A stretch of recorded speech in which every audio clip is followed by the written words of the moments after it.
বগাইটে একবার পড়ে দেখ তো কি নাম লিখেছে। হ্যাঁ দেখছি উস্তাদ। কি লিখেছে কি বে? পড়ছি তো উস্তাদ আমি। জোরে জোরে পড়বে, আমিও শুনি।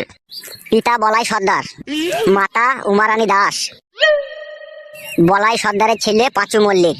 কি বললি ভাড়া? পাঁচু মল্লিক? তা আমার কি দোষ উস্তাদ? আধার কার্ডে যা নাম লেখা আছে তাই তো বললাম। হবে সব উল্টো পাল্টা নাম বসিয়ে দিয়েছে কেন আধার কার্ডে? তা আমি কি করে জানবো মারা? হবে এই শালা দিকে কে চাকরি দিয়েছিল বে? এরা পড়ালেখা শিখে পাস করেছে না না শিখে পাস করেছে বে? উস্তাদ আমার মনে একটা সন্দেহ হয়েছে। কিরাম সন্দেহ হচ্ছে? আধার কার্ডে যে হেড অফিস, সেখানে যখন নাম টাইপ করে চেঞ্জ করা হয়, আমার মনে বলছে সেখানে লাভি বাই করা মাল বসে থাকে। তাদের ওই দিয়ে আপেলের দিকে আর মাজার দিকে তাকিয়ে মনে সাইন করতে ভুলে যায়, বুঝতে পেরেছি? উল্টো পাল্টা করে দেয়।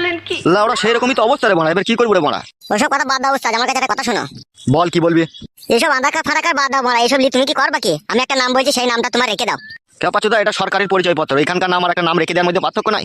যতদিন না তোমার আধার কার্ডের নাম সংশোধন না হয় ততদিন একটা নাম তুমি ইউজ করবে কি? সেই নামটা তাহলে তোমাকে আমি বলছি খুব ভালো নাম। ঠিক আছে বল শুনি তোর নামটা।